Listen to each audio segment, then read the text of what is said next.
Welcome to Wired Up Retro, Episode 7. Today we're going to be covering the topic of video game controller add-ons.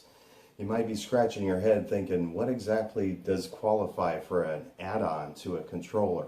Well, we're not going to be talking about system controller converters, where you got a Atari controller working on, let's say, an Odyssey 2 game system. I'm not really qualifying those as system or a game controller add-on. Game controller add-ons kind of enhance controllers, okay, making them better at what they do, or at least hoping to. So basically I will start with just mentioning some of the more recent controller add-ons that might be familiar to you.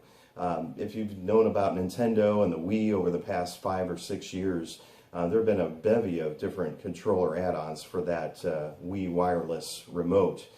You could put it into anything from a tennis racket to a baby doll to a gun. In fact, I've got a gun right here that works with the Nintendo Wii. You drop the wireless remote here and the nunchuck right here, and you've got yourself aiming capability, and you're basically going to be firing with this button. It's actually kind of a nice little controller. You control where your guy goes by pushing on the thumbstick and firing away. In fact, Sony has also come up with a controller add-on. This is basically a steering wheel device. It's for the Move controller. And this is called the Move racing wheel, wireless racing wheel. So you basically drop your Move controller right into the center of the device.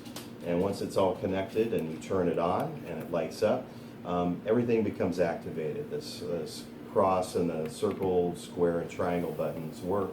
The directional pad, you've got on the back of the controller the L2 and R2, which are used as accelerator and brake, even some shifting paddles right here on the side. And if you want to play a motorcycle game, you just basically kick it into motorcycle mode, and you actually can do your accelerating with your handlebar. So basically you just steer like this on pretty much any and every PlayStation 3 racing game. It does work.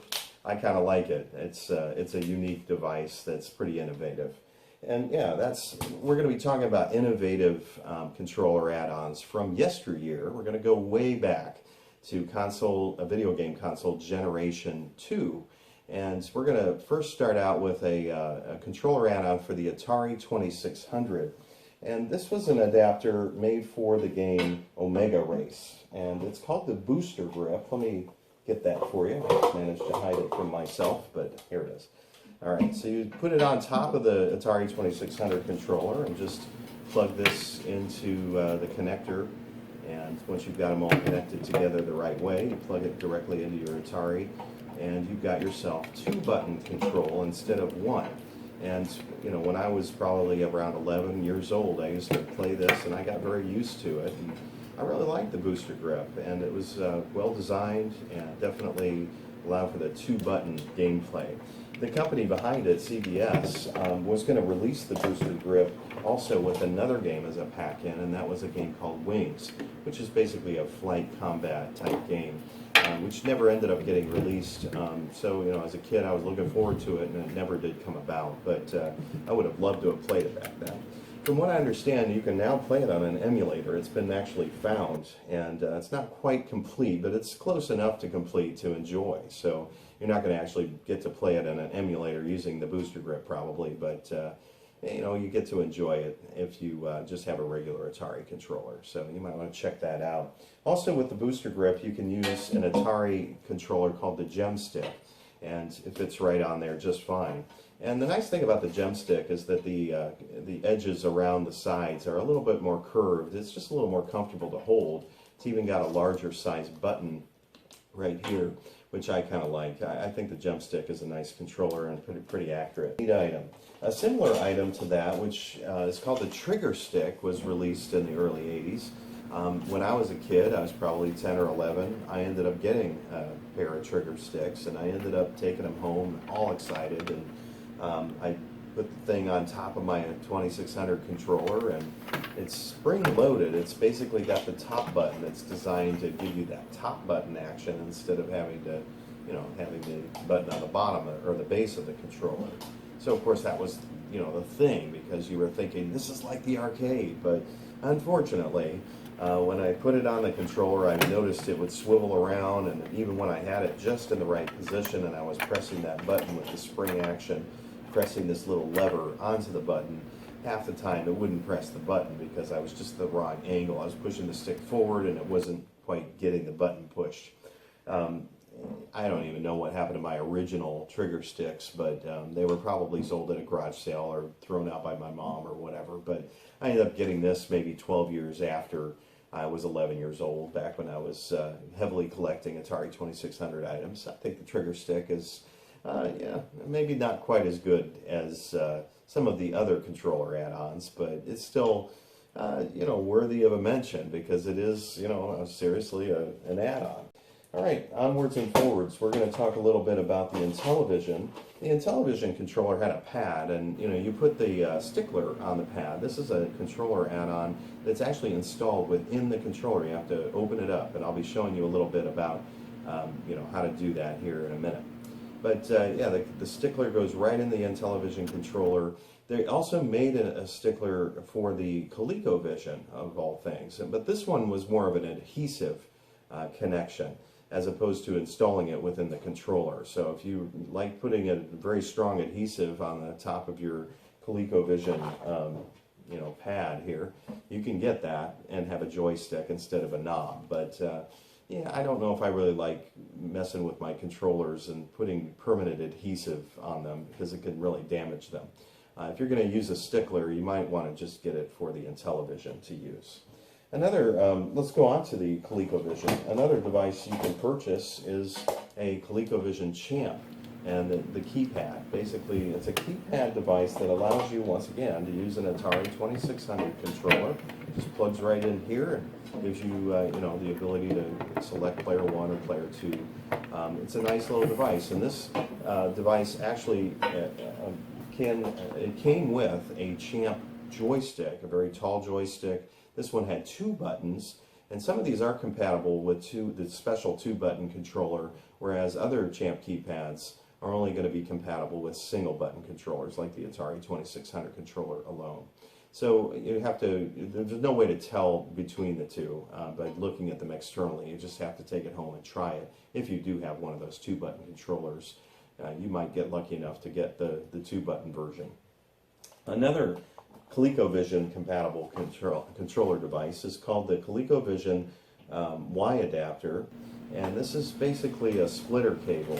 And basically you take this to plug it into the ColecoVision, and you take a ColecoVision controller, plug it in here, and on the other side of the Y cable you plug an Atari 2600 controller. So again, it gives you access to the keypad as well as just a joystick for Atari controllers. I do like this. This little splitter cable also works directly on an Atari 2600 if you want to plug in, let's say, that gem stick on one side, and then on the other side you want to plug in a regular Atari controller and then plug it into your 2600. You choose which one you're going to use, and you don't have to keep unplugging and replugging. You could, you know, just have them both connected at the same time. So this high score splitter cable does have that as a perk, and owning it, I think, is a nice thing. All right, now another thing I wanted to touch on is that the Atari 5200 had a controller made by Wico, and this also came with the splitter cable. It was packaged with it, but you could also get a package with it sometimes for more money. You could buy a keypad. Again, for the Atari 5200, it gives you full access to the keypad, and that was a lot more expensive. The one with the splitter cable was cheaper, but you could switch, you know, use whichever one you want with this Atari 5200 Wico stick. All right, and another thing I'll mention, there's another Wico controller. This one is for the Atari 2600 that I own. I call it the bat handle controller, and the bat handle's nice. But they made a version of this bat handle controller that had a removable bat handle, and you could put in place of it a flight stick, and I think there was also a ball top connector or handle you could add to it as well. So it was interchangeable, and that was making it kind of a special controller. I don't actually have that one. Mine's the permanent bat handle. Another one that does have the capability to switch out the controller handle is a product that's called the the QuickShot Pro 4 controller. So you might want to check into that. I just found out about that one recently. Again, I don't have that to show you today. All right, and last but not least, I wanted to just touch on one other item that the Atari 2600 can put into use, and this is called the Point Master Fire Control. And I've played Empire Strikes Back with this connected, and it really just gives you a barrage of lasers, and your ship is just knocking down those snow walkers really quite handily. So it is kind of a little cheating device, but it makes your games maybe potentially a little bit more fun. Certain games, games where you're trying to fire, and more rapid fire is what you're after, for those types of games, and this gives it to you. All right, so we're going to go on, and I'll show you a little bit of something about the stickler. So you can watch me here install the stickler into the Intellivision controller. I've actually removed 3 of the screws, 3 of the 4, and we'll get the other one out. Once you've removed the screws, you want to turn it back over, and you want to lift this out of the position and remove the pad, little spring there, and just get this repositioned exactly just like the pad had been. Make sure it's in the right spot. There we go.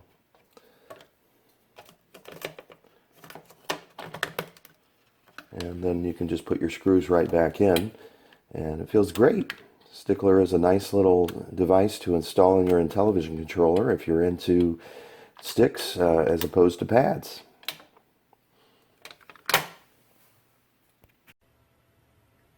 Okay, so next I wanted to talk to you about the ColecoVision Super Action Controller. This controller is unique. It definitely is a rather large controller. When I first started collecting ColecoVision, probably back in the mid-1990s, I did grab a pair of these, and I really don't think the ones that I initially got had the actual controller add-on for the Super Action controller. But the ones I ended up acquiring in the past couple of years actually had affixed to them the controller add-on, which makes them a little bit bulkier to hold. I guess the company behind this decided that maybe it's just a little too small, and little kids might like the way it feels when they're holding it, but with the add-on, it just gives a little bit of extra bulk for that adult man hand. So, obviously the people who want to play their games with this, some of them are going to have some pretty big hands. Anyway, I like that add-on. It just makes it a little bit more comfortable to hold, and it's definitely a pretty unique controller for ColecoVision. Quite the eye catcher. All right, another controller I wanted add-on I wanted to show you was the Atari 5200 coupler. Okay, and this enables you to put 2 joysticks in place so that for a game such as Robotron 2084 or Space Dungeon, which are games that require you to use 2 joysticks at the same time. One kind of does the ship movement or the person movement, and the other one does the aiming of the gun around here and there. So you can actually couple the 2 controllers together, and it works very nice. It's almost like the first dual analog controller.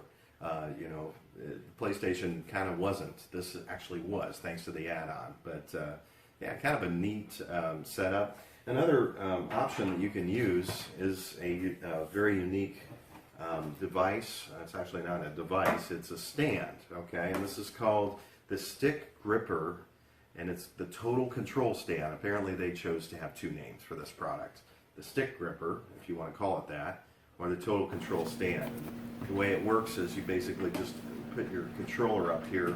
It came with Velcro, so you could take the sharper side of the Velcro and slap it on here, and then there's an adhesive Velcro you put on the underside of your controller, and then it just kind of slaps into place. Or if you have a controller that has suction cups, you could just slap it onto the top of this without the suction cups. But you put one leg here, and it's kind of in between your legs, and you're shooting away. And if you have 2 of these Wiko command controls for your Atari 5200, it's kind of neat because you could put one here and just stick away, just like you had the coupler. Definitely the stick stand is a unique device for people who really want a little bit more stability in their joysticks. Instead of holding with one hand and firing with a button and moving it around, this enables you to be a little bit more like you're in the arcade, assuming this Velcro holds on, or your suction cups are holding on pretty well to the device. So you can just use the one hand and actually, like in the arcade, you're just doing that without having to hold the controller in your hand. So pretty neat device to own. I'm glad I managed to find it at a thrift store of all places. Kind of got lucky one day. Alright, so that about wraps up our episode. We'll be moving on next episode to the Generation 3 consoles, which would comprise the NES, the Master System, and the Atari 7800 controller add-ons. I'm looking forward to sharing that with you. Alright, let's play some Omega Race.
Whew, that was close.